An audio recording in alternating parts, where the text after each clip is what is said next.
ఇప్పుడు మనం చదువుకున్నటువంటి వాక్య భాగం ఏబు తన నోటితో తాను పలికినటువంటి సంగతులు. వాస్తవంగా దేవుడు సాతాను ఇద్దరు మాట్లాడుకొని ఏబును పరీక్షించటం అనేది ఏబు గ్రంథ ఆరంభం. ఆయన ఒక మీటింగ్ పెట్టాడు. ఆ మీటింగ్కి దేవుని దూతలందరూ రావాలని ఆహ్వానించాడు. ఈ సాతాను కూడా ఒకప్పుడు దేవదూతే కదా, ఒక కెరూబు కాబట్టి అందరితో పాటు వీడు కూడా వెళ్ళాడు. దేవుడు అడిగాడు, నువ్వు ఎక్కడి నుంచి వస్తున్నావు అని. ఎక్కడి నుంచి వస్తున్నావు అంటే అతను ఎక్కడి నుంచి వస్తాడో దేవుడికి తెలియదా? తెలుసు. కానీ మర్యాద కొద్దీ అందరినీ పలకరిస్తారు. ఇప్పుడు మీరు చాలా ప్రాంతాల్లోంచి ఇక్కడికి వచ్చారు. మిమ్మల్ని మీరందరిలో మనిషిని నేను అడిగితే అది చాలా సమయం పట్టిద్ది. కానీ దేవునికి ఉన్న సౌకర్యం ఏంటంటే కోటాను కోట్ల ప్రపంచాల్లోంచి దేవదూతలు వచ్చారు. మెయిన్ పర్సన్స్ అందరూ వచ్చారు ఆ మీటింగ్కి. అందులో అపవాది కూడా వచ్చాడు. అందరినీ పలకరించాడు, వీడిని కూడా పలకరించాడు. నీవెక్కడి నుండి వచ్చావు అని. ఆ ఒక్క మాటతోనే అసలు ఎక్కడి నుంచి దేవదూతలు వచ్చారో, ఎన్ని ప్రదేశాల నుంచి వచ్చారో, ఎన్ని ఉండి ఉంటాయో ఒక అంచనా వేయొచ్చు. అర్థమైందా? దేవుడు సృష్టించినటువంటి కోటాను కోట్ల ప్రపంచాల్లోని వ్యక్తులు, ముఖ్యమైనటువంటి వ్యక్తులందరూ కూడా అక్కడ గ్యాదర్ అయ్యారు అనుకుందాం. వాళ్ళందరినీ పలకరిస్తూ వీడిని కూడా, నువ్వు ఎక్కడి నుంచి వచ్చావు? నేను భూమి మీద ఇటు అటు తిరుగుతూ వచ్చానని వీడి అడ్రస్ వీడు చెప్పాడు. ఎవరి అడ్రస్ వాళ్ళు చెప్పారు. మీకు కీర్తనల గ్రంథంలో ఒక మాట ఉంది, ఒక మాట కాదు పాట. నక్షత్రముల సంఖ్యను ఆయనే నియమించెను, వాటికన్నీయు పేరులు పెట్టుచున్న వాడని దేవునికి స్తోత్రము గానము చేయుటయే మంచిది అనే పాట విన్నారా మీరు? బైబిల్లోని కీర్తనల గ్రంథంలో ఒక కీర్తన అది. అర్థమైందా?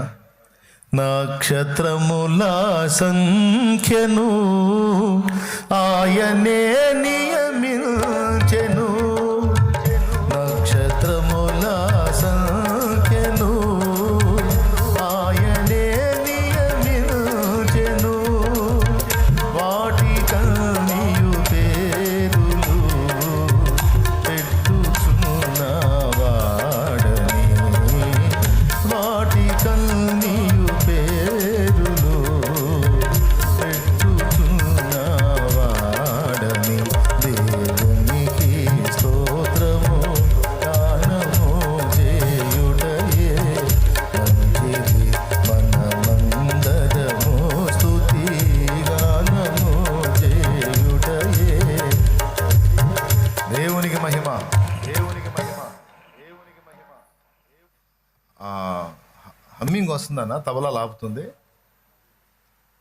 అయ్యా, తబలా లాపుతున్న కారణం ఏంది? ఇక్కడ ఆపుతున్నారా లేదా అక్కడ ఆపుతున్నారా? అయ్యా, మీరేం చేస్తారంటే వాటిని కొంచెం తగ్గించుకోండి, ఒక పాయింట్ తగ్గించుకొని ఆపు అక్కడ. అంటే ఏదన్నా పాట ఎత్తుకోగానే దమ్మని తబలా వినపడాలి. కొంచెం మూమెంట్ ఇవ్వాలి, తబలా ఇవ్వాలి నాకు, అప్పుడు కొంచెం యాక్టివ్గా వెళ్తాను. అదే వెంటనే, అందుకే ఆన్లోనే ఉంచండి, కొంచెం వాల్యూమ్స్ తగ్గించుకోండి. హమ్మింగ్ లేస్తుంది, రైట్. నక్షత్రముల సంఖ్యను ఆయనే నియమించెను, వాటికన్నీయు పేరులు పెట్టుచున్నవాడు ఆయన అన్నాడు. 147వ కీర్తన 4వ వచనం చూడండి. అయితే ఈ నక్షత్రాలు ఎన్నుండాలో డిసైడ్ చేశాడు. ఇప్పుడు మీరు చెప్పండి, ఆకాశంలో మీరు చూసి నక్షత్రాలను లెక్క పెట్టగలరా? కానీ అవి ఎన్నున్నాయో ఆయనకు తెలుసు, ఎందుకంటే చేసినవాడు ఆయన కాబట్టి. అంతేకాదు వాటికన్నిటికి కూడా పేర్లు పెట్టాడు అని కొన్ని పేర్లు ఇక్కడ చెప్పాడు ఇందాక ఏబు గ్రంథంలో. కృత్తిక నక్షత్రం అని, స్వాతి, మృగశీర్షము అని. ఏమండి, మనకు తెలుగులో పేర్లు, మరి ఆయన భాషలో ఆయన ఏమేం పేర్లు పెట్టాడో ఏం సంగతో. కానీ ఎన్ని కోట్ల నక్షత్రాలు ఉన్నాయో అన్నిటికీ పేర్లు పెట్టేశాడు. ఆయన భూగ్రహానికి కూడా భూమి అనే పేరు పెట్టాడు. అన్నిటికీ పేర్లు పెట్టేశాడు. అందుకే ఎవరు ఏ ఏరియా నుంచి వచ్చారో ఆ ఏరియాల పేర్లన్నీ తెలుసు ఆయనకి. అందుకని నువ్వెక్కడి నుంచి వచ్చావు, నువ్వెక్కడి నుంచి వచ్చావు, నువ్వెక్కడి నుంచి వచ్చావు అని అడిగాడు. దేవునికి స్తోత్రం కలుగును గాక. పెద్దగా చెప్పండి.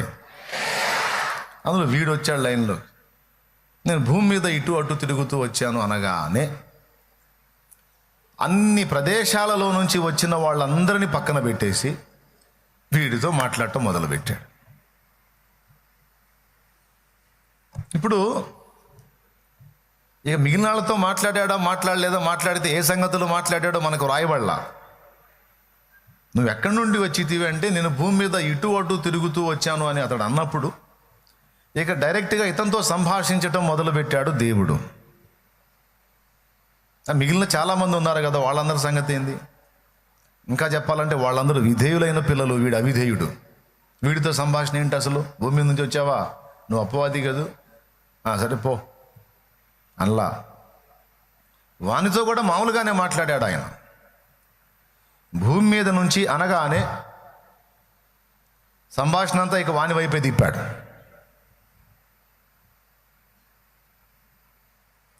భూమి మీద నుంచి వచ్చావా, సరే భూమి మీద నా సేవకుడైన ఏబు సంగతి ఆలోచించితివా, విచారించితివా? అతడు యథార్థవర్తనుడును న్యాయవంతుడును ఈ దేవుని యందు భయభక్తులు కలిగి చెడుతనం విసర్జించిన వాడు, భూమి మీద అతని వంటి వాడెవడునూ లేడు అన్నాడు. వీడు కూడా భూమి మీద నుంచి వచ్చాడుగా. అంటే నువ్వు భూమి మీదనే వచ్చావు, భూమి మీద నుంచే వచ్చావు, ప్రజెంట్ భూమి మీదే బతుకుతున్నావు నువ్వు కూడా. కానీ నువ్వు కూడా అతనితో ఈక్వల్ కావు. అతనితో ఎవరు సాటి గారు? ఆఖరికి భూమి మీద ఇటు అటు తిరుగుతూ వచ్చానన్న నువ్వు కూడా సరిపోవురా ఏబు దెబ్బకన్నాడు, రెచ్చగొట్టాడు. భూమి మీద అతని వంటి వాడు లేడు అన్నప్పుడు అతనితో పాటు సాటి మనుషులకు మంట పుట్టాలి, రోషం కలగాలి, రెచ్చిపోవాలి,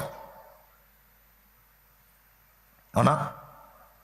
కానీ సాతాను స్పందిస్తున్నాడు ఏంది అంటే, దేవుడు పాయింట్అవుట్ చేసిన దానిలో భూమి మీద అతని వంటి వాడు ఎవడు లేడు అంటే, నువ్వు దేవదూతల లోకంలో జల్లలా, సరే పోయా భూమి మీద పడ్డావు, అక్కడ కూడా జల్లలా, అక్కడ కూడా నిన్ను మించిన నమ్మకస్తుడు నాకు ఒకడు ఉన్నాడు, యథార్థవంతుడు, న్యాయవంతుడు.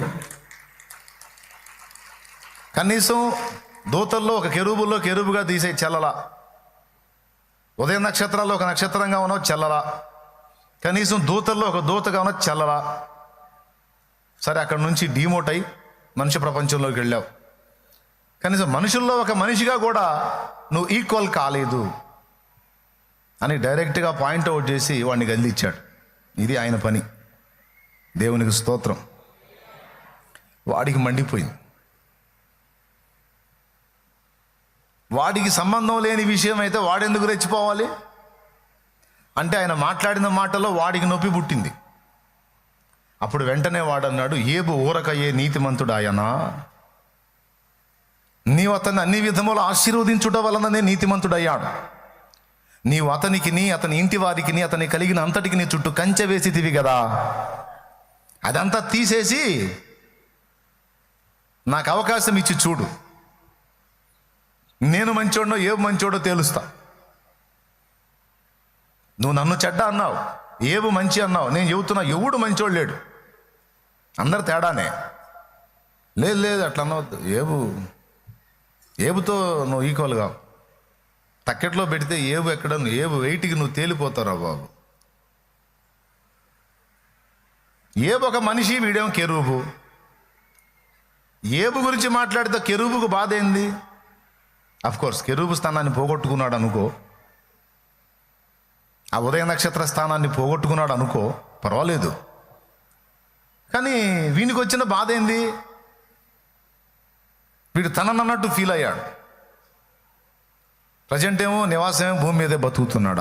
భూమి మీద ఆకాశ మండలం ఉంది, అక్కడ సైన్యాన్ని పెట్టాడు, పాతాళంలో సైన్యాన్ని పెట్టాడు, భూమి మీద ఇటు అటు తిరుగుతున్నాడు. భూమి మీద ఇటు అటు తిరుగుతూ వచ్చి తిని అన్నాడు, కానీ ఆకాశ మండలంలో ఇటు అటు తిరుగుతూ అనలా. అంటే వాడి సింహాసనం భూమి మీదే ఉంది, వాడు కూడా భూమి మీదే బతుకుతున్నాడు. మనుషులేమో కనబడుతున్నారు, వాడేమో కనబడట్లా, కానీ వాడి ఉనికి కూడా భూమి మీదే ఉంది. ఓకేనా? రైట్. ఇప్పుడు ఏం చేశాడు? రెచ్చగొట్టాడు. పరలోకంలో ఉంటేనేమో నా ప్రియకుమారుడు అందరికంటే గొప్ప అంటాడు, భూమి మీదకి పోతేనేమో ఏబు అందరికంటే గొప్ప అంటాడు. వీడికి వచ్చిన బాధ ఏంటంటే వీడికంటే ఇంకొకడు గొప్ప అంటే వీడు ఓర్చుకోలేడు, ఇంకొకడు మంచి అంటే ఓర్వలేడు, ఖచ్చితంగా రియాక్ట్ అవుతాడు. కనుకనే వీడికి అందించాడు. రెచ్చిపోయాడు బిడ్డ.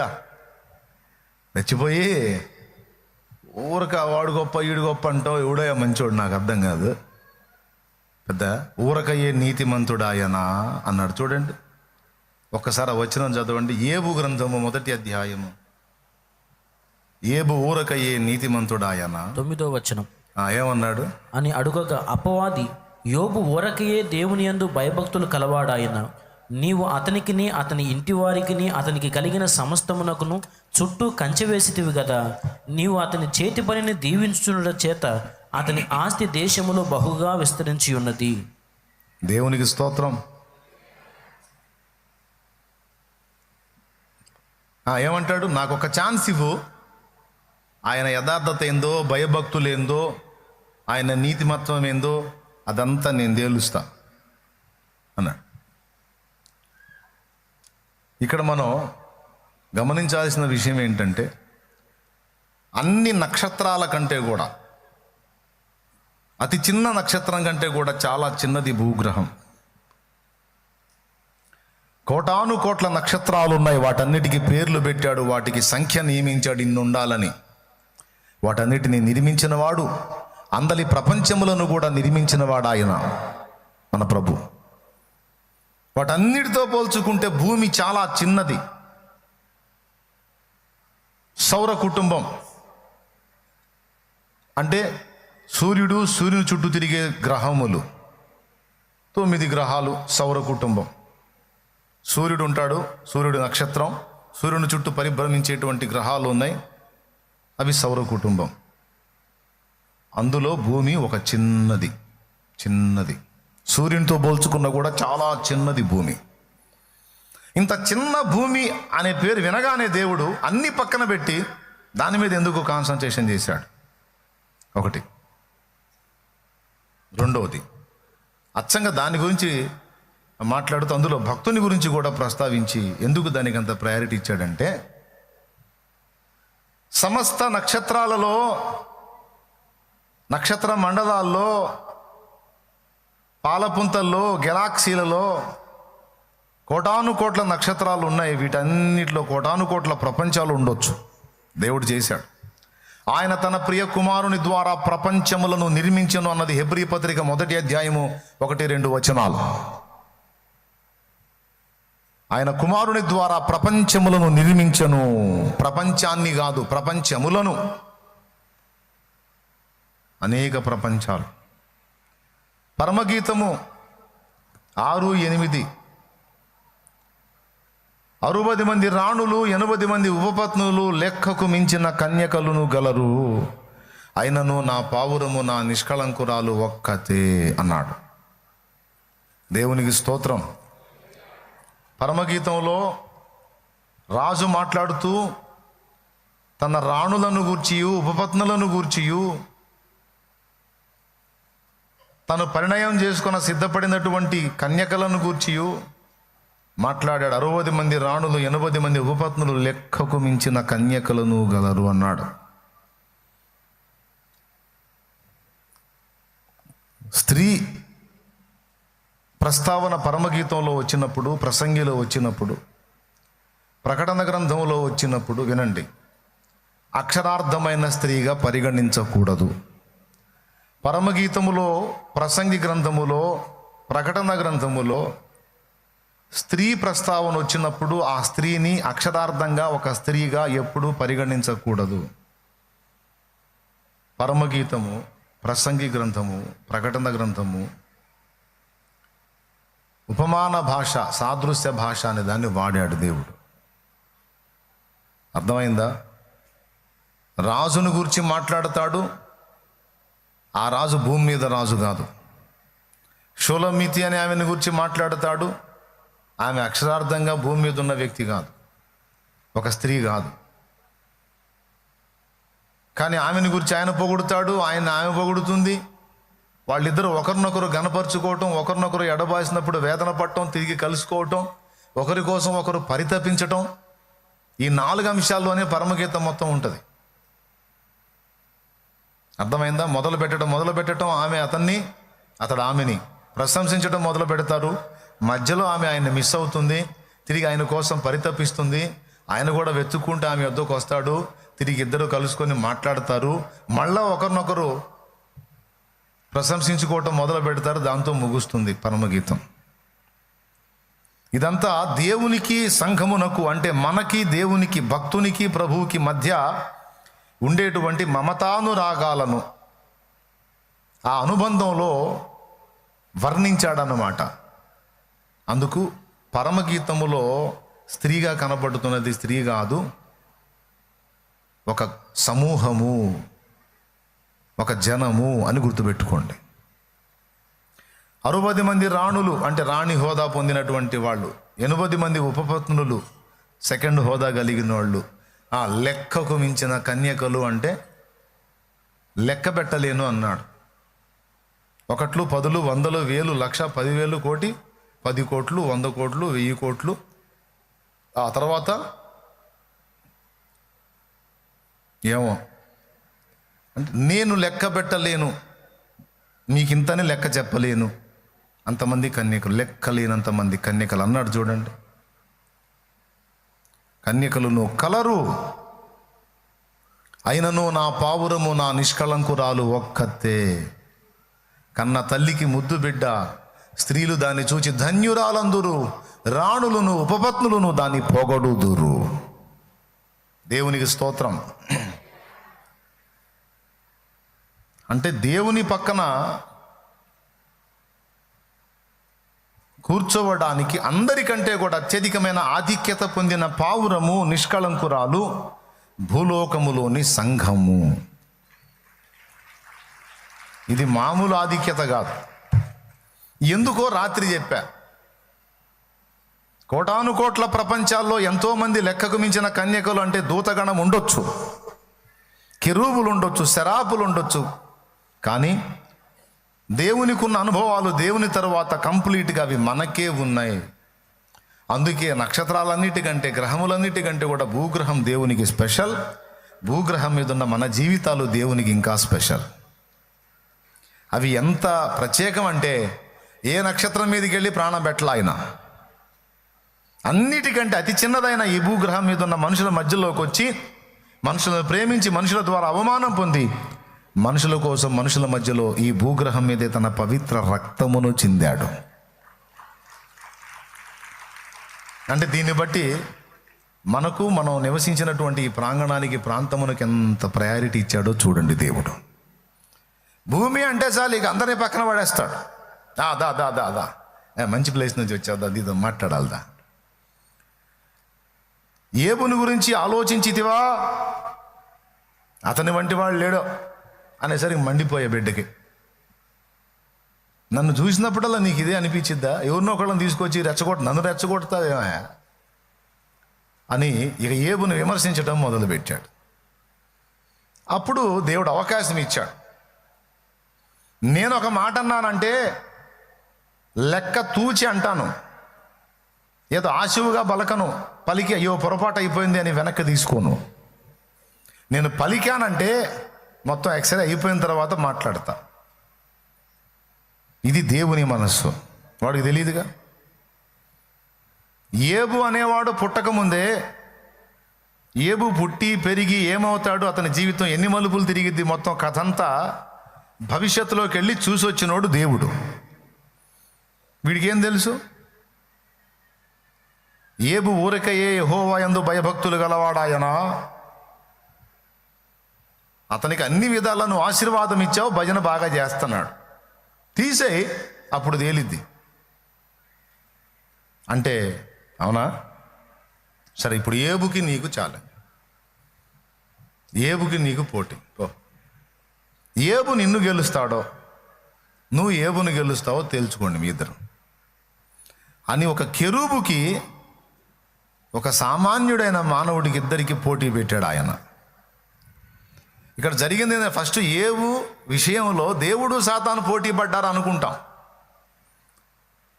దేవుడు సాతాను పోటీ కాదు, ఏబుకి సాతానుకు పెట్టాడు పోటీ. అసలు విషయం అది. నువ్వు ఏబుని గెలుస్తావో ఏబు నిన్ను గెలుస్తాడో తేల్చుకుందాం పో. ఒక్కటి, అతని ప్రాణమును మాత్రం ముట్టొద్దు. ఇంకా అతనికి కలిగిన సమస్తము నీకు అప్పగిస్తున్న, నీ చేతనైంది చేసుకోపో అని అప్పచెప్పాడు. బాగా వినండి ఆయన.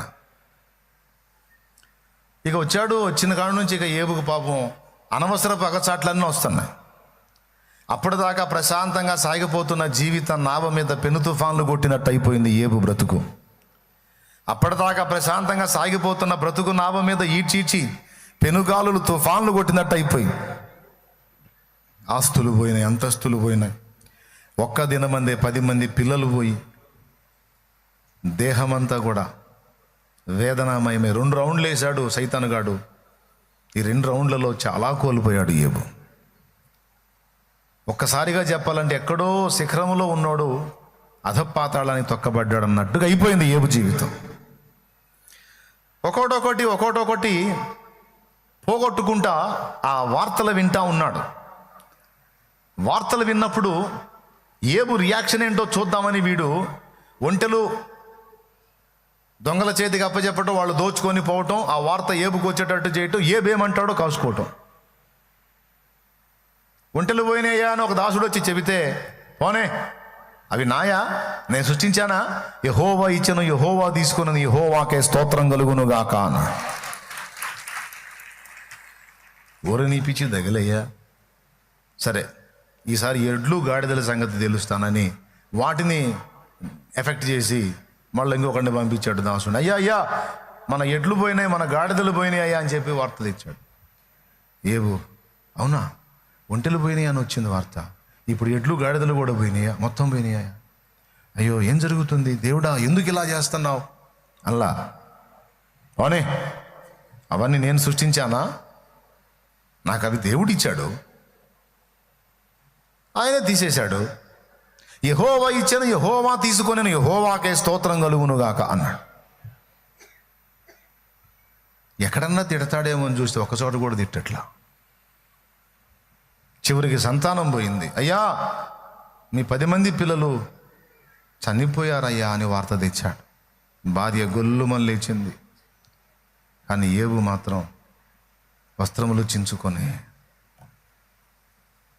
ఈ లోకంలోనికి నేనేం తేలేదు, ఇక్కడ నుంచి తీసుకొని పోయేది లేదు, దిగంబరిగా వచ్చాను, దిగంబరిగా పోతాను, సమస్తము నా దేవుడే నాకు ఇచ్చాడు, సంతానం కూడా ఆయన ఇచ్చిందే, యెహోవాయే ఇచ్చాడు, యెహోవాయే తీసుకున్నాడు, ఆయనకే స్తోత్రం కలుగును.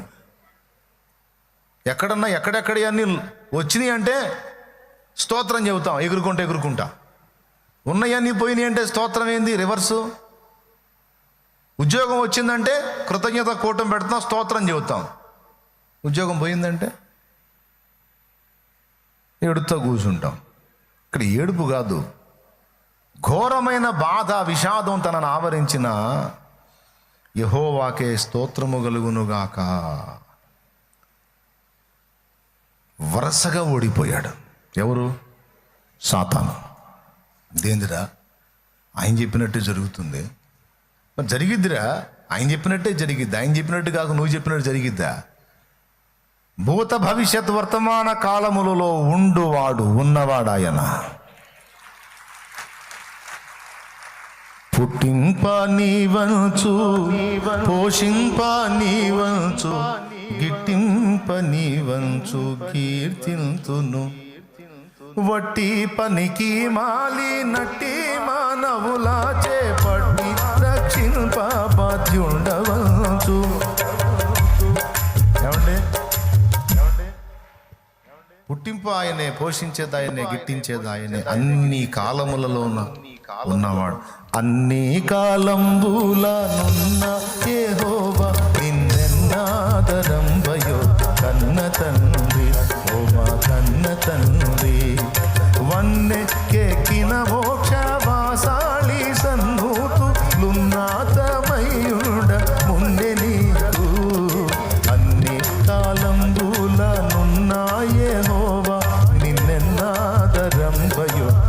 కన్న తండ్రి, ఓ మా కన్న తండ్రి. దేవునికి మహిమ కలుగును గాక. ఏబు ఏమవుతాడో, ఏం మాట్లాడతాడో, ఏం చేస్తాడో మొత్తం తెలుసు పెద్ద ఆయనకి. వీడికి తెలియనప్పుడు తెలిసినోడు చెబితే వినాలా. ఎగస్టాలు ఎందుకు వీడికి? సృష్టికర్త ఆయన, సృష్టి వీడు. కుమ్మరాయన, కొండ వీడు. ఎందుకు ఎగస్టాలు? అప్పటి నుంచి ఇప్పుడు దాకా వాడు అదే పనిలో ఉన్నాడు. ఎగస్టాలే మానుకోలా. అన్నీ పోగొట్టినా సరే ఏబు డైలాగులో మార్పు లేదు. యెహోవా ఇచ్చని యెహోవా తీసుకొని యెహోవాకే స్తోత్రం కలుగునుగాక.